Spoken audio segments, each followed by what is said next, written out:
Radu.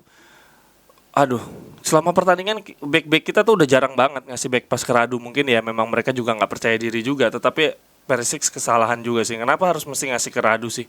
Udah tahu Radu emang nggak nyaman gitu, nggak kayak Handa punya kepercayaan diri dan skill untuk mainin bola di kaki. Cerewetan ceking kita nyerewetin apa aja. Teman-teman, saat ini kalian sedang menyaksikan Cerewetin Inter. Aduh, apa kabar teman-teman semua? Apa yang sakit tapi nggak berdarah? Dapat tabungan pertandingan, bisa Kapolista malah kalah dengan cara yang radu-radu. Dari pertandingannya aja sebetulnya udah feeling buruk nih. Kenapa gue bilang pertandingannya udah feeling buruk? Pertama, lawan Bolonya ini kan sebetulnya partai tunda ya. Waktu itu Bolonya nggak datang ke pertandingan, Inter udah datang ke Renato Del Ara ya, stadionnya Bolonya ya kalau nggak salah. Terus sampai dengan kick off ternyata Bolonya nggak datang. Dan itu Bolonya nggak ngasih tahu kalau nggak akan datang, cuma ada kabar dari berita aja. Kemudian Bolonya juga ngasih daftar pemain yang COVID dan ternyata salah. Jadi partai itu ditunda kalau pemerintah nggak ngasih surat jalan gitu ya untuk main. Kemudian kalau pemain ada yang COVID dalam jumlah tertentu. Nah, Bolonya kesalahannya adalah dia nggak bilang sejak awal. Kemudian dia juga ngasih daftar pemain yang COVID-nya jumlahnya ternyata salah gitu. Ada yang nggak benar. Harusnya dari dua persyaratan tersebut Inter udah menang WO, tapi ternyata pertandingan tunda tetap digelar. Kemudian yang nyebelin lagi, Medel harusnya dapat scoring 2 detik-detik terakhir menjelang pertandingan lawan Inter, malah dapat keringanan scoring, berkurang 1 pertandingan. Padahal Bastoni sebelumnya pernah ada juga situasinya nggak keras protesnya, nggak kayak Medel absennya 2 pertandingan. Dari dua hal tersebut sebetulnya wah gila, Inter kalau dituduh panitia liga deket sama manajemen Serie A ngaco juga sih. Inter kerap kali dirugikan. Dan pertandingan tersebut akhirnya tetap terlaksana dan Inter kalah. Aduh, payah banget deh. Kita unggul cepet banget sebetulnya lewat Perisic. Gue seneng banget, gila itu tendangan geledek kaki kiri di mana Perisic tiba-tiba pindah ke kanan. Mungkin ini bisa jadi sinyalemen bahwa Perisic nggak apa-apa saya sekali dicoba di kanan gitu ya. Walaupun dia memang lebih bagusnya main di sebelah kiri. Tetapi permainan bagus kita cuma 15 menit 20 menit pertama. Kita ciptain banyak peluang, ada tendangan jarak jauh, ada Lautaro juga tendangan di kotak penalti ternyata gagal. Dan setelah itu kita mulai terlihat ya cuman sok-sokan melempem aja, sok-sokan nguasain pertandingan tapi tidak ada penyelesaian yang klinis. 2 gol dari Bolonya semuanya diinisiasi kesalahan dari Perisic. Waktu gol pertama Perisic sempat nahan bola terlalu lama di pinggir out, kemudian bolanya kerebut, malah jadinya golnya Arnautovic. Arnautovic memanfaatkan postur tubuhnya untuk mengeksploitasi Di Marco, tapi dia positioningnya bagus, selalu ada di beberapa kali dia melakukan percobaan berada di antara De Vrij dan Di Marco. Gue berpikir tadinya ketika Dzeko masuk bisa melakukan hal serupa, tapi ternyata enggak. Medel cukup solid. Sama siapa tuh backnya Bolonya yang gondrong itu tuh. Kemudian gol kedua Perisic ngelempar out ke Radu. Aduh, selama pertandingan back kita tuh udah jarang banget ngasih back pass ke Radu. Mungkin ya memang mereka juga nggak percaya diri juga. Tetapi Perisic kesalahan juga sih. Kenapa harus mesti ngasih ke Radu sih? Udah tahu Radu emang nggak nyaman gitu, nggak kayak Handa punya kepercayaan diri dan skill untuk mainin bola di kaki. Tetapi biar gimana pun juga Radu harus tetap gue salahkan sih. Banyak di berseliweran bilang udah Radu sudah mencoba yang terbaik, semua pemain bisa blunder. Betul, itu betul banget. Tetapi untuk pertandingan sekelas Scudetto, tim salah satu yang terbaik di Liga, punya cadangan model gitu parah sih. Bahkan ada yang bilang Buffon aja blunder. Kemarin itu Buffon blunder di usia 60 tahun bro. Ini Radu enggak. Ini bisa jadi kritik bersama juga buat manajemen Inter ya, karena kelemahan Inter musim ini adalah pemain cadangannya nggak semuanya punya kualitas mumpuni. Contoh Radu dengan Handa terlalu jauh, Kolarov, Gagliardini, Vecino itu cadangan-cadangan yang menurut gue udah nggak layak untuk main. Bahkan Ranocchia pun terlalu jomplang untuk ganti De Vrij. Makanya Skriniar lebih sering diganti ke tengah dibandingkan Ranocchia. Kalau kita mau sukses di musim depan, pemain-pemain ini yang harus diganti, alih-alih mempertajam pemain inti. Menurut gue lebih bagus kita meningkatkan kualitas dari bangku cadangan kita. Jangan sampai ini situasi kayak gini nih, kita giveaway Scudetto, bro. Ini Scudetto musim ini bukan ditentukan oleh tim mana yang paling hebat, tapi tim mana yang paling gak blunder, paling gak menyia-nyiakan peluang. Milan sama Inter nih sama-sama ketika dipucuk, ketika ada peluang ngambil alih Capolista, malah blunder. Jadi dua tim ini masih punya mental yang kurang cukup gitu ya untuk bisa membungkus liga sejak dini, tidak harus sampai menit-menit akhir. Keduanya sebetulnya punya peluang memperlebar jarak, malah ngaco lagi. Ini giveaway Scudetto banget. Dulu Inter di zaman Conte tahun lalu itu Scudetto dengan melawan juara bertahan Juventus yang 9 tahun atau 10 tahun Scudetto berturut-turut. Juventus yang punya Cristiano Ronaldo. Sementara AC Milan sekarang sedang melawan juara bertahan Inter yang ditinggal oleh 3 pemain utamanya, Eriksen, Lukaku, Hakimi, ditinggal oleh pelatihnya. Jadi sebetulnya betul bahwa kualitasnya pemain Inter masih ada di atasnya Milan. Tetapi yang dihadapi Milan saat ini adalah tim yang sedang jomplang, berbeda dengan Inter waktu Scudetto musim lalu. Ketika itu Juventus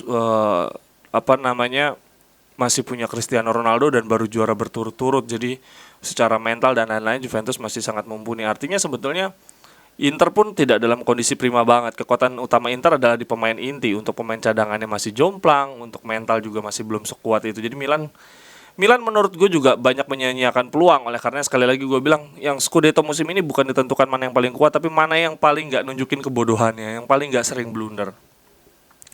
Tadi malam rata-rata pemain kita bermain jelek. Korea parah, cuma dapat 1 shot on goal ketika sundulan, berapa kali bola lepas, banyakan gocek. Lautaro pun begitu. Dumfries ada beberapa peluang. Dumfries tetap menjadi Dumfries, dia berbahaya ketika mendapatkan bola-bola daerah yang udah tinggal shoot, tinggal sundul gitu ya, tinggal oper. Tapi kalau disuruh build up, aduh bolanya balik lagi, bolanya baik lagi.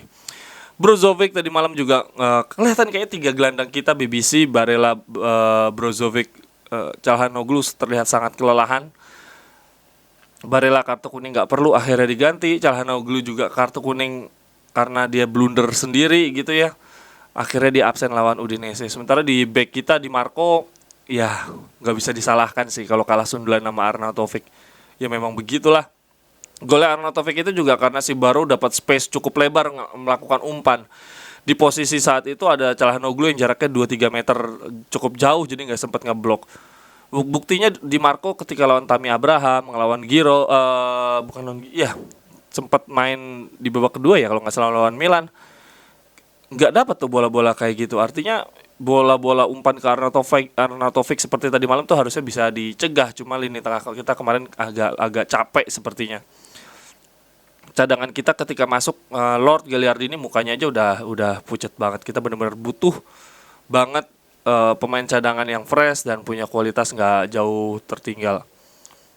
Dari sini gue bisa ngelihat bahwa selama ini gue ada sih konten yang nyebutin betapa hebatnya Handa. Krusial banget Handa untuk fase bermain ala Inzaghi ball. Handanovic, kemudian Skriniar, menurut gue paling vital di lini pertahanan karena kita pernah main tanpa Bastoni, tanpa De Vrij baik-baik aja. Kemudian Brozovic itu yang membuat Inter bisa bermain bola. Handa, Skriniar, Brozovic, dan depannya Doa. Jadi depannya siapapun kalau lagi bagus ya bagus, jelek ya jelek, dan gak konsisten. Kalau di lini lain Handa, Skriniar, Brozo relatif konsisten. Hari Minggu nanti, ya ini menjadi berat nih partai-partai berikutnya. Milan betul lawannya lebih sulit dari sisi klasemen ya. Mereka menghadapi Fiorentina, Verona, Atalanta, Sassuolo. Tapi kalau teman-teman lihat, Fiorentina baru dibantai Udinese 4-0 tadi malam. Kemudian Verona baru dikalahkan, ditahan seri apa ya Verona tuh? Verona itu ditahan seri Sampdoria, tim yang berjuang di zona degra. Kemudian Sassuolo malah kalah dari Juve dan Cagliari. Cagliari tim yang mau berusaha lolos dari zona degra. Atalanta tahu sendiri di paruh kedua ini ancur-ancuran. Jadi lawan Milan ini memang tim papan tengah yang secara permainan bagus, tapi sekarang trennya justru lagi jelek di 5 pertandingan terakhir justru lagi jelek. Kemudian Inter lawannya tim-tim papan bawah, tim tengah ke bawah, Udinese, tapi Udinese kemarin baru ngalahin Fiorentina tadi malam. Kemudian kita akan ngelawan Empoli selanjutnya yang ngalahin Napoli dengan Pinamontinya. Setelah itu kita lawan Cagliari Sampdoria yang sedang berjuang lolos zona degra. Ini 4 malah jadi berat banget. Dan Inter tanpa Hakan Calhanoglu. Aduh, mengerikan banget. Dari segi statistik tadi malam, shot on targetnya kita 7. 10 shot. Oh iya 7. Kemudian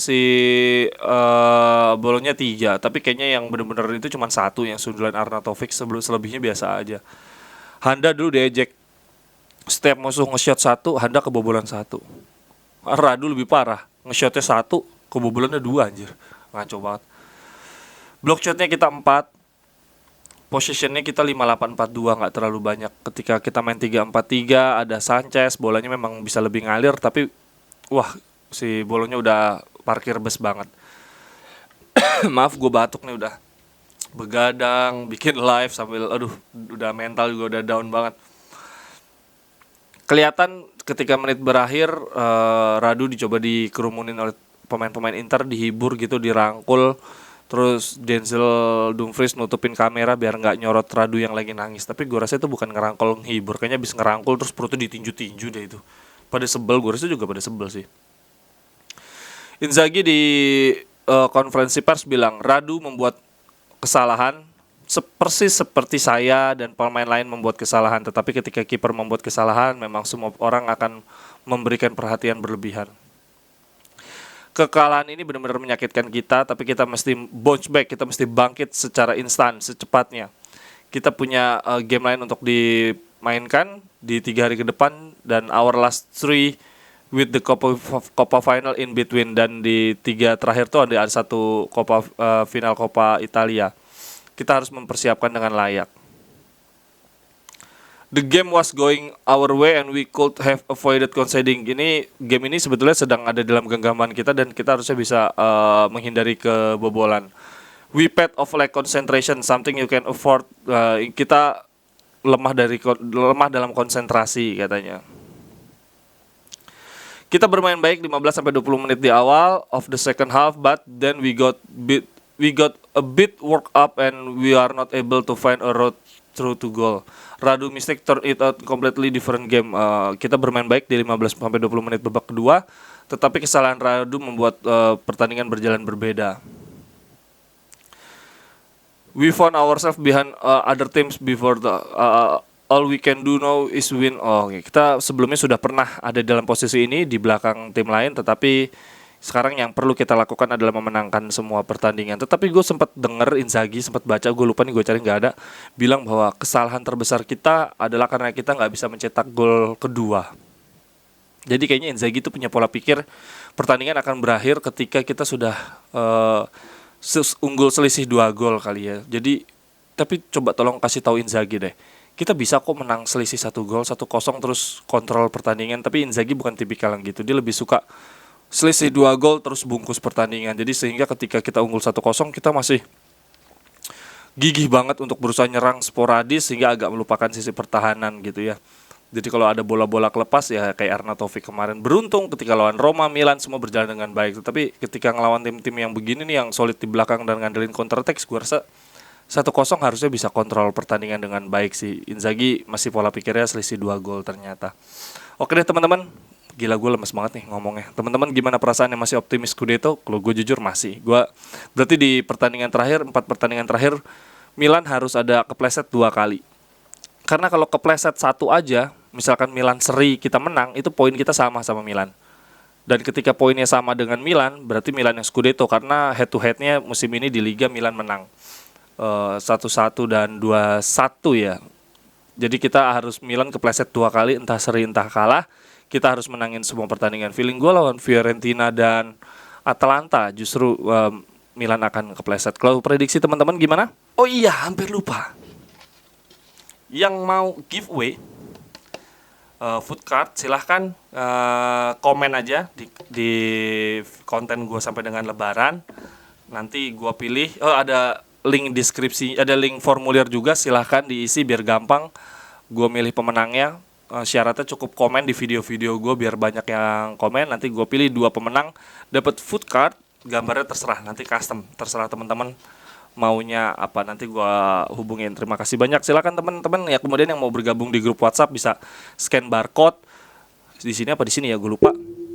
Silakan scan barcode atau klik aja link yang gue cantumin di deskripsi. Jadi di deskripsi itu ada link untuk ikut giveaway dan ada link untuk bergabung di grup WhatsApp. Sampai ketemu di cerewetan-cerewetan berikutnya. Bye bye, thank you.